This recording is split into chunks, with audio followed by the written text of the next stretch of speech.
이라는 제목으로 말씀을 나누겠습니다. 사역을 해보면 그 사람이 은혜를 받을 사람인지 절대로 못 받을 사람인지 저는 금방 알 수 있습니다. 무엇을 보면 알 수 있을까요? 그 사람의 태도를 보면 알 수 있습니다. 어떤 태도일까요? 말씀을 향한 태도, 목사를 향한 태도, 하나님의 뜻에 대한 태도를 보면 알 수 있습니다.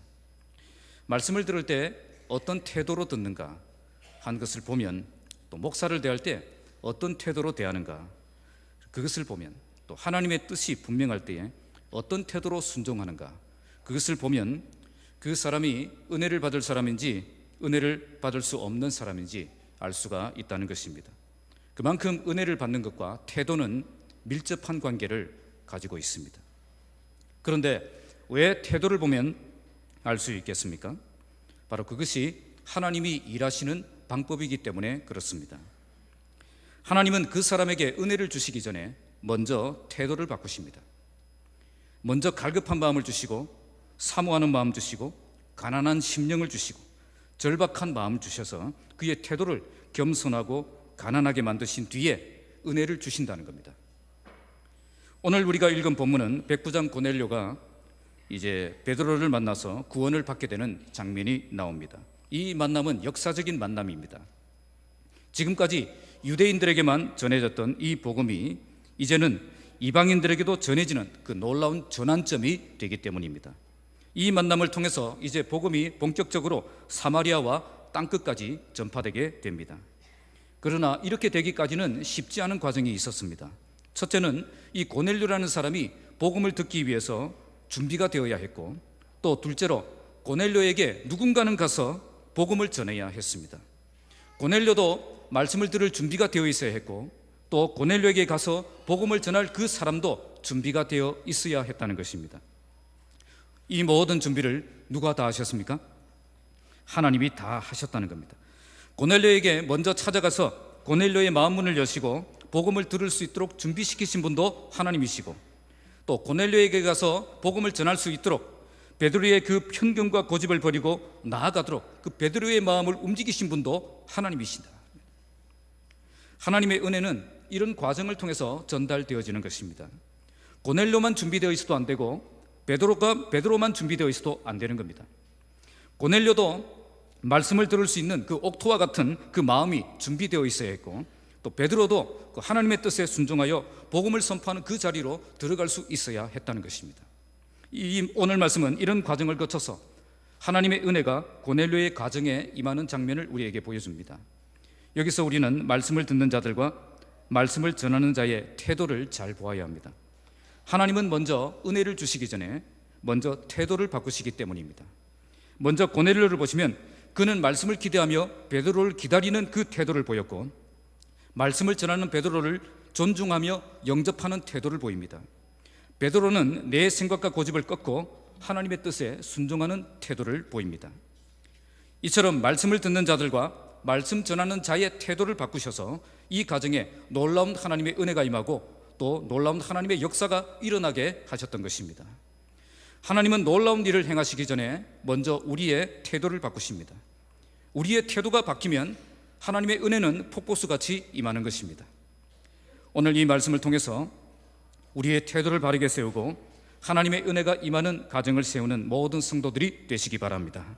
신앙의 성패 여부는 바로 우리의 태도에 달려 있습니다. 자, 그러면 첫 번째 우리가 보아야 할 것은 말씀에 대한 태도입니다.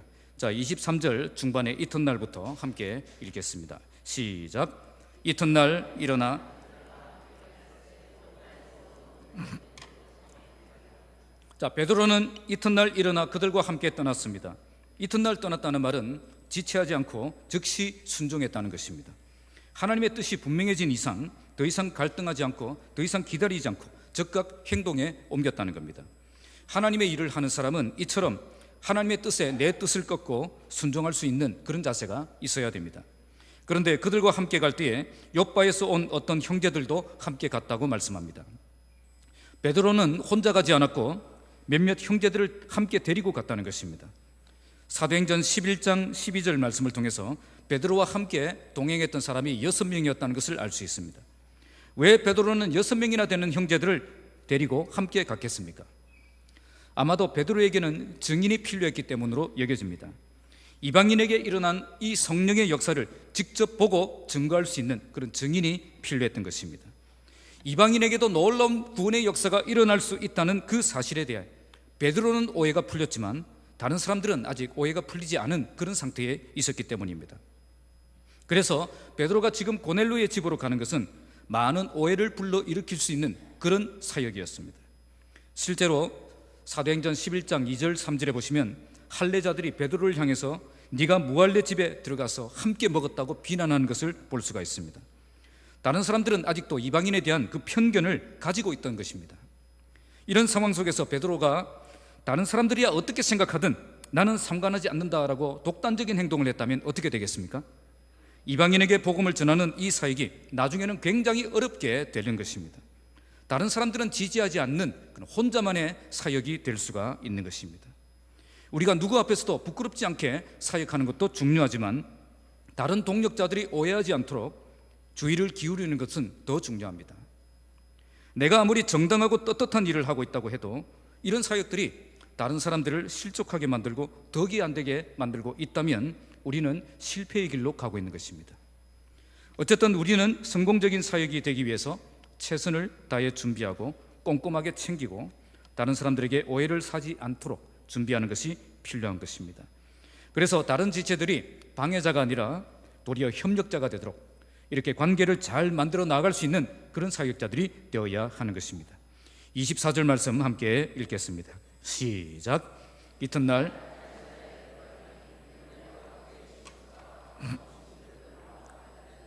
이튿날 가이사랴에 들어갔다고 말씀합니다.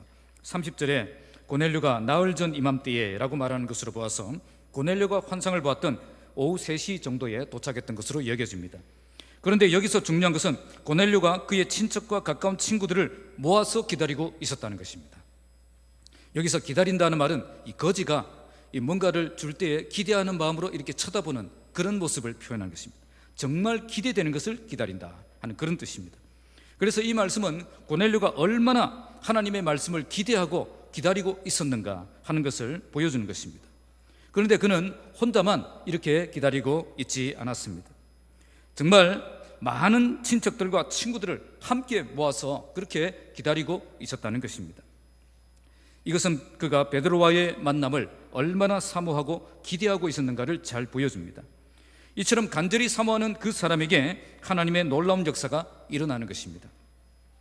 베드로를 그냥 평범한 한 인간으로 생각하고 아무 생각 없이 그냥 기다리고 만나면 그냥 인간적인 만남으로 끝나는 것입니다.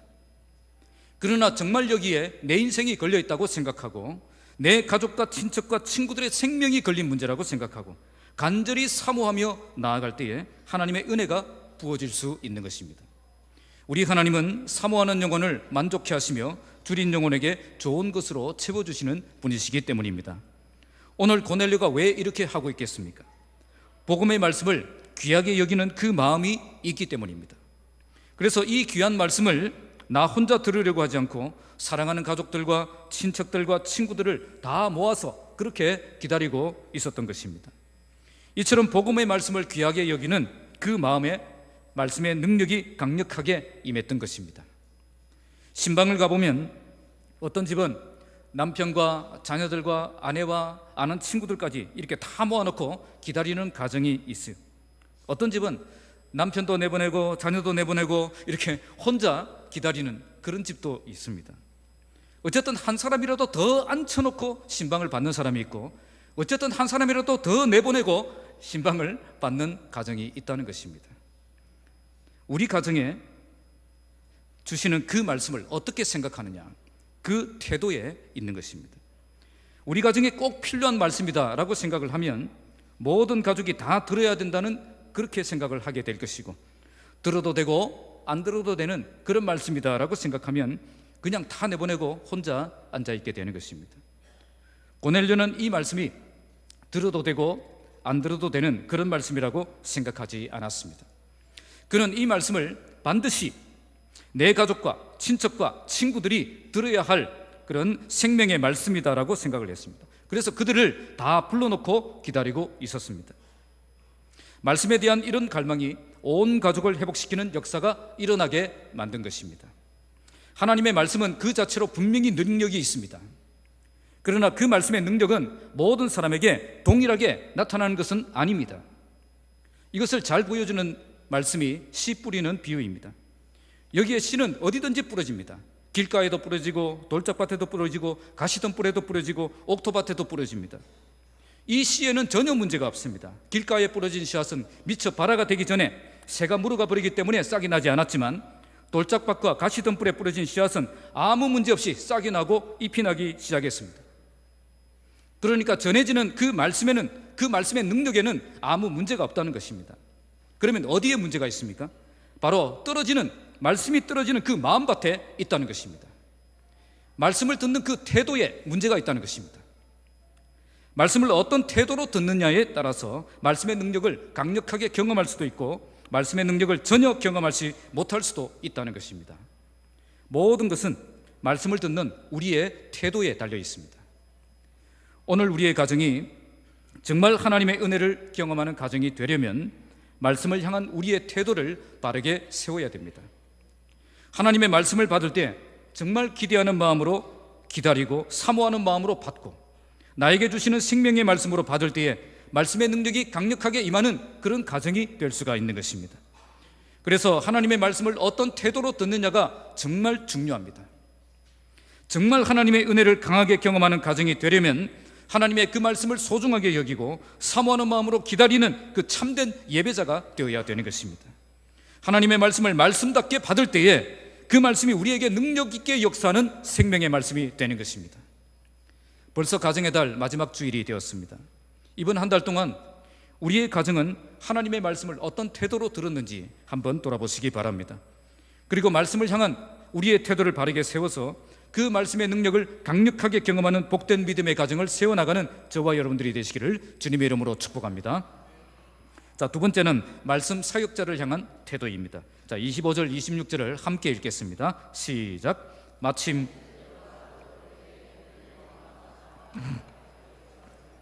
베드로가 일으켜 이르되 일어서라, 나도 사람이라 하고. 고넬료의 말씀에 대한 이 자세는 베드로를 어떻게 대하느냐에도 나타나고 있습니다. 그는 베드로가 들어올 때 그를 맞아 발 앞에 엎드려 절을 합니다. 원문의 뜻은 하나님께 경배할 때 썼던 단어입니다. 그러니까 지금 고넬료는 베드로를 하나님처럼 생각하고 맞이하고 있었다는 것입니다. 그러나 베드로는 이렇게 인간의 경배를 받을 만한 그런 존재는 아니었습니다. 베드로는 즉시 그를 일으켜 세웠고 이르되 일어서라, 나도 사람이라, 그렇게 대답했습니다. 이것은 나를 하나님처럼 생각하면 안 됩니다. 나에게 특별한 능력이 있는 것처럼 생각하면 안 됩니다. 그런 뜻입니다. 여기서 우리는 두 가지 아름다운 자세를 볼 수가 있습니다. 하나는 주의 종을 하나님의 사자처럼 대하는 존중하는 고넬료의 태도이고, 또 다른 하나는 절대 교만해지지 않는 베드로의 겸손한 태도입니다. 고넬료의 이런 자세는 아무래도 아직 참된 신앙이 무엇인지 잘 모르기 때문에 나온 순수한 자세입니다. 그러나 그가 이렇게 했던 것은 단지 베드로를 신처럼 여겼기 때문이 아니라 베드로를 보내신 그 하나님을 존중했기 때문에 이렇게 했던 것입니다.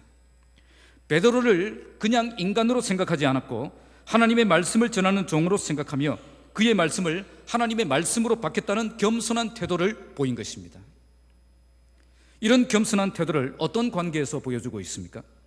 당시 전 세계는 로마의 지배하에 있었고 이스라엘도 로마의 지배를 받고 있었습니다.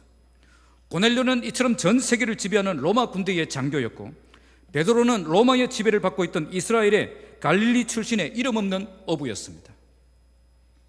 당시 대부분의 로마의 장교들은 아무리 존경받는 랍비라고 해도 그 앞에서 절대 예의를 갖추지 않았습니다. 도리어 잔인하게 대하고 무리하게 대하는 것이 일반적인 분위기였습니다.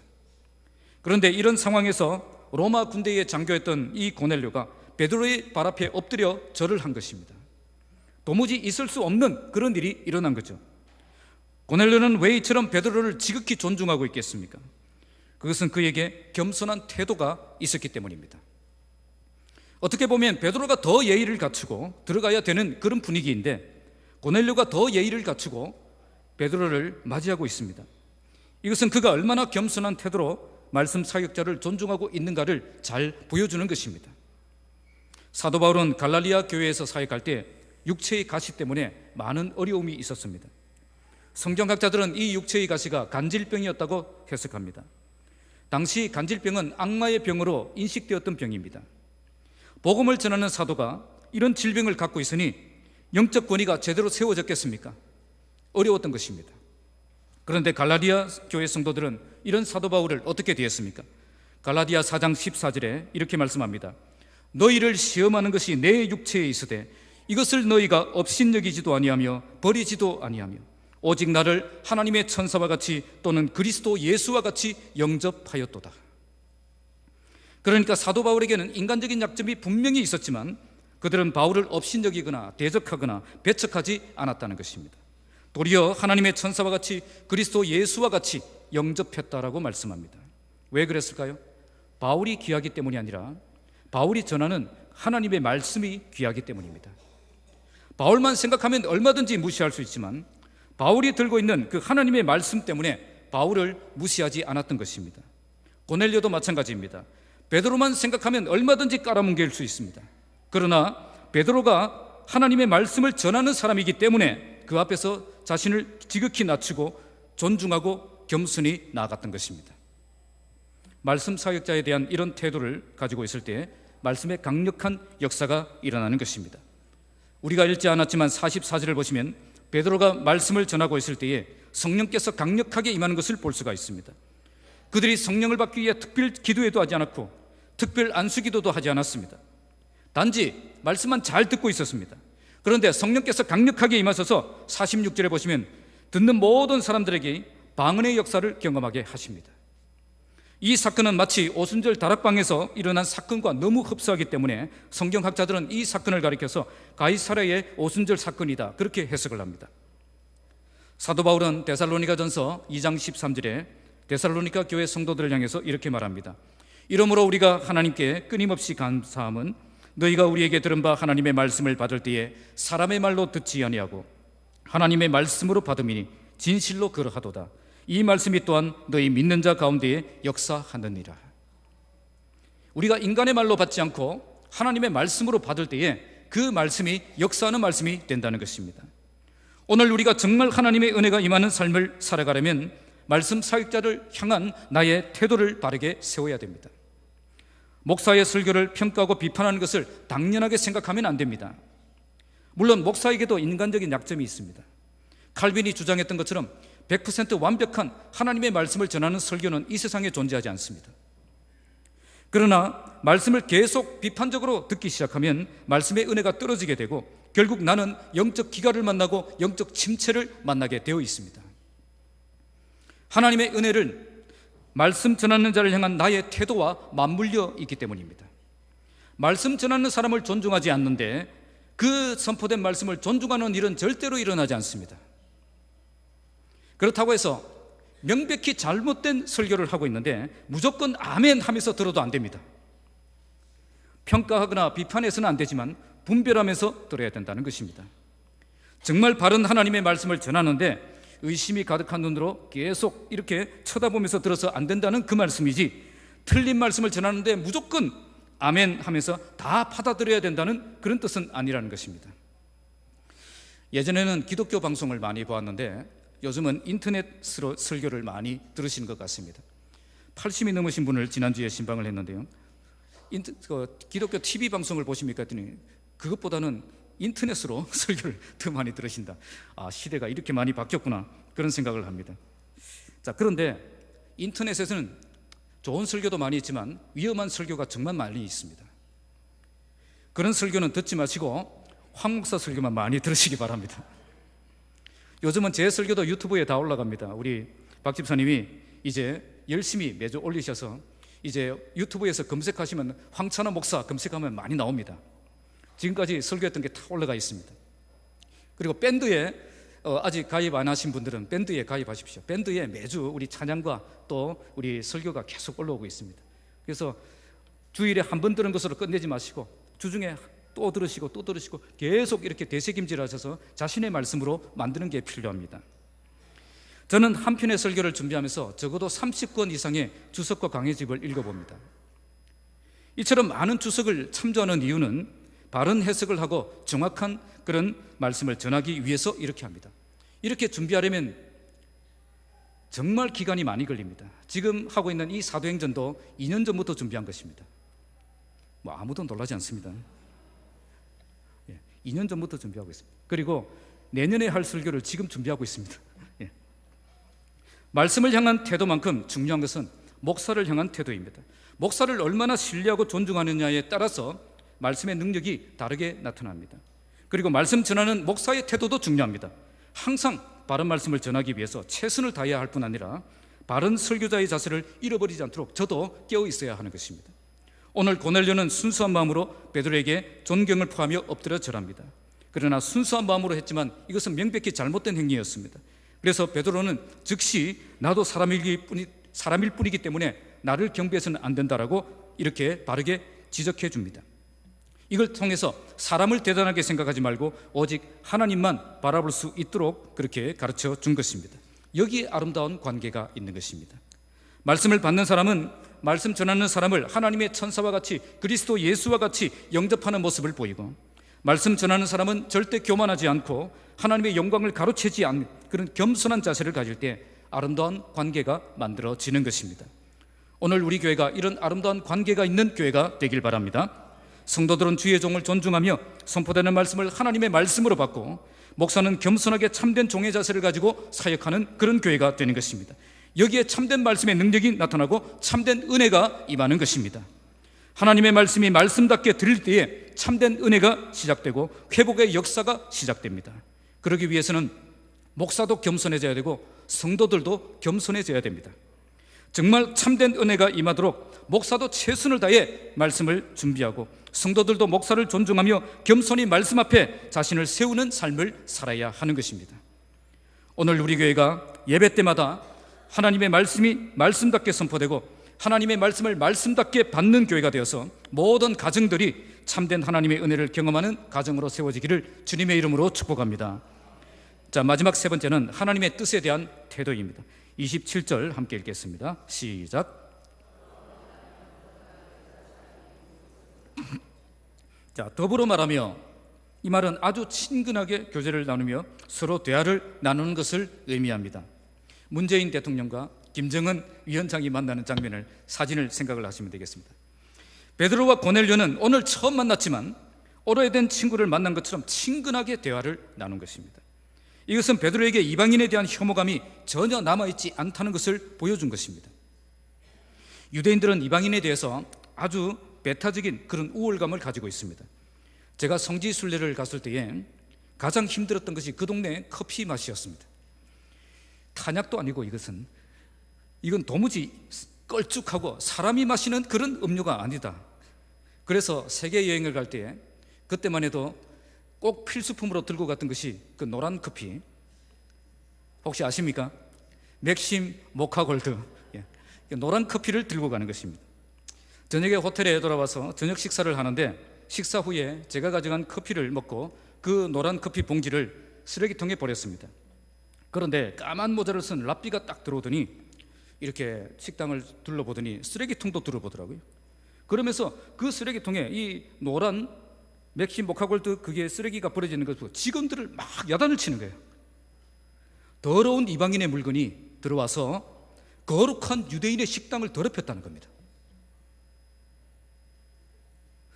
저 때문에 젊은 직원이 야단 듣는 게 너무 미안하기도 했지만 한편으로는 어떻게 생각했냐면, 저렇게 편협한 시각을 가지고 어떻게 전 세계 사람들과 함께 어깨를 겨루며 나갈 수 있을까, 그 생각이 들었습니다. 지금 이 시대 유대인들도 저렇게 배타적인데 당시 이스라엘 사람들은 이방인들에게 얼마나 배타적인 사고를 가지고 있었겠습니까? 그러나 지금 베드로에게는 그런 것이 전혀 남아있지 않았습니다. 하나님이 깨끗하게 하신 것을 네가 속되다 하지 말라, 이 말씀을 들었기 때문입니다. 이제 베드로는 이방인에 대한 모든 혐오감을 버리고 이방인을 한 형제로 받아들이고 그들에게 복음을 전할 준비가 되어 있었던 것입니다. 베드로가 들어가 보니 많은 사람들이 모여 있었습니다. 아마 베드로는 이렇게 많은 사람들이 함께 모여 있을 줄은 아마 생각하지 못했을 것입니다. 정말 기대 밖의 인원들이 모여서 말씀을 들으려고 하는 그 모습을 보고 고넬료가 얼마나 말씀에 대한 열심을 가지고 있었는가 하는 것을 발견하게 되었을 것입니다.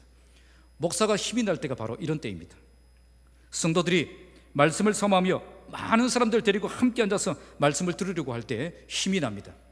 지금 목장별로 지금 신방을 하고 있는데요, 이제 신방받는 가정들이 그렇게 좀 하시기 바랍니다. 가능하면 다 데리고 오세요. 다 데리고 와서 앉혀놓고 말씀을 들으시기 바랍니다. 그래서 어쨌든 말씀 들을 수 있는 기회가 있다면 내 주변에 있는 모든 사람들 다 초대해서 그렇게 말씀을 듣게 하는 그 열정이 우리에게 있어야 할 것입니다. 마지막으로 28절 29절 함께 읽겠습니다. 시작. 이르되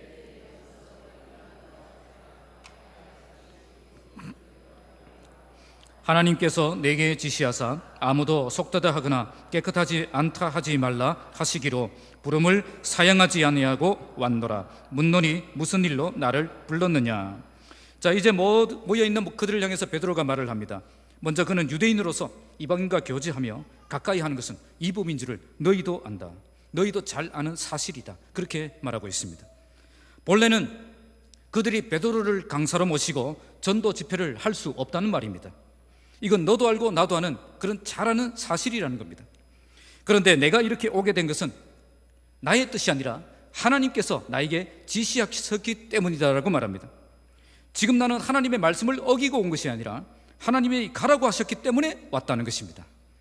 특히 하나님께서 아무도 속되다 하거나 깨끗하지 않다 하지 말라고 말씀하셨기 때문에 이렇게 왔다라고 말씀합니다.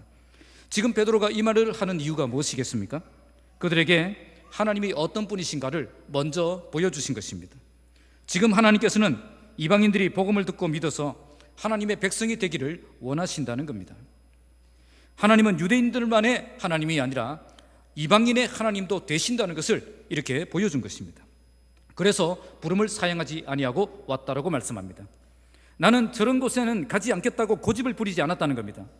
지금까지 유대인들은 할례받지 않은 이방인들과 사귀는 것은 추악한 일로 간주되었습니다. 이런 규정은 성경율법이 아니라 율법 학자들이 만든 그런 규례였습니다.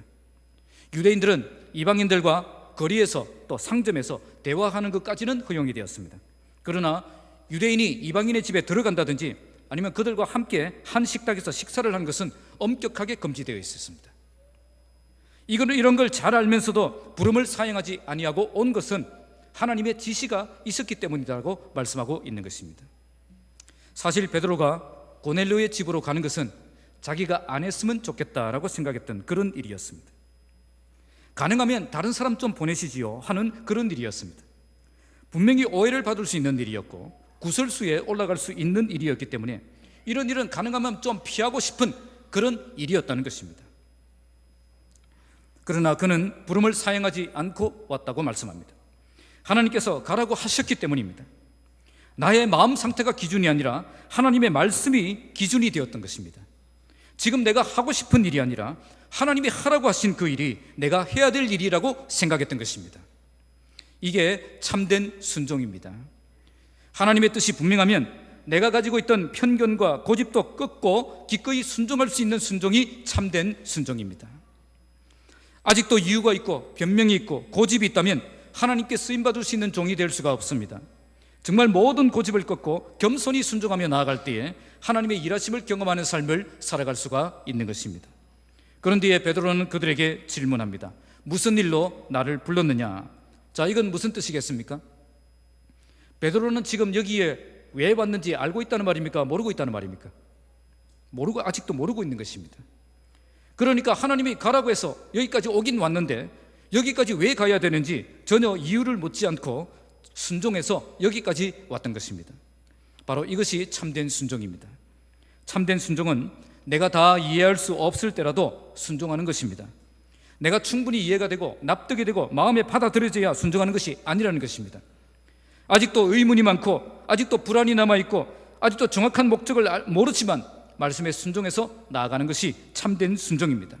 이렇게 사는 것이 참된 믿음의 삶입니다. 아브라함은 가라는 명령은 받았지만 어디로 가야 될지는 모르고 나아갔습니다. 그런데 그는 어디로 가야 될지 모르지만 나아갔다는 것입니다. 왜 그렇게 해야 되는지, 어디로 가야 되는지 묻지 않고 무작정 하나님이 가라고 하시니 그냥 인도하실 줄 믿고 가는 것입니다. 그래서 그는 믿음의 조상이 될 수 있었습니다. 나중에 100세에 얻은 독자 이삭을 바치라고 했을 때도 전혀 이유를 묻지 않았습니다. 하나님이 주실 때는 언제고 다시 이렇게 찾아가시면 어떻게 하냐고 반박하지도 않았습니다. 아무 이유도 묻지 않고 당장에 순종하여 그대로 나아가서 하나님의 인정을 받았던 것입니다. 참된 순종은 비록 그 이유를 알지 못해도 말씀을 따라 살아가는 것입니다. 말씀대로 살면 아무래도 안 될 것 같은데 그래도 순종하는 것입니다. 이렇게 사는 것이 믿음의 삶입니다. 나의 상식과 나의 지혜로 나의 방법으로 사는 것이 아니라 하나님이 주신 말씀대로 사는 것이 참된 믿음의 삶입니다. 오늘 베드로는 이유를 알지 못했지만 하나님이 일어나 함께 가라고 하시니 그렇게 무작정 여기까지 따라온 것입니다. 아직도 분명한 이유는 알지 못하십니다. 그러나 곧 알게 될 것이다 라고 믿고 순종했던 것입니다. 말씀에 순종하면 하나님께서 나를 통해 일하실 것을 기대하며 믿음으로 순종했던 것입니다. 오늘 말씀을 통해 우리는 참된 순종이 무엇인지를 배우게 됩니다. 참된 순종은 첫째로 나의 생각과 고집을 버리고 말씀에 순종하는 것입니다. 둘째로 이유와 목적은 몰라도 말씀대로 순종하며 살아가는 것이 참된 순종입니다. 내 생각과 고집을 꺾고 다 이해할 수 없을 때라도 감사하며 날마다 순종하며 그렇게 나아가는 것입니다. 이렇게 순종하면 하나님의 은혜를 경험하게 됩니다. 하나님의 일하심을 체험하게 됩니다. 이처럼 하나님의 은혜와 일하심을 경험하며 살아갈 때에 참된 기쁨과 행복이 있는 것입니다. 오늘 우리의 가정이 참된 순종의 삶을 통해서 하나님이 나를 통해 일하시고 역사하시는 것을 풍성히 경험하는 삶을 살아가시기를 주님의 이름으로 축복합니다. 말씀을 맺겠습니다. 오늘 말씀은 하나님의 놀라운 은혜가 고넬료의 가정에 임하는 장면을 보여줍니다. 하나님은 고넬료의 가정에 은혜를 주시기 전에 먼저 그의 태도를 바꿔주셨습니다. 어떤 태도입니까? 말씀을 기대하며 기다리는 태도를 갖게 하셨고 말씀을 전하는 베드로를 존중하며 영접하는 태도를 보였습니다. 그리고 베드로는 내 생각과 고집을 꺾고 하나님의 뜻에 온전히 순종하는 태도를 갖게 하셨습니다.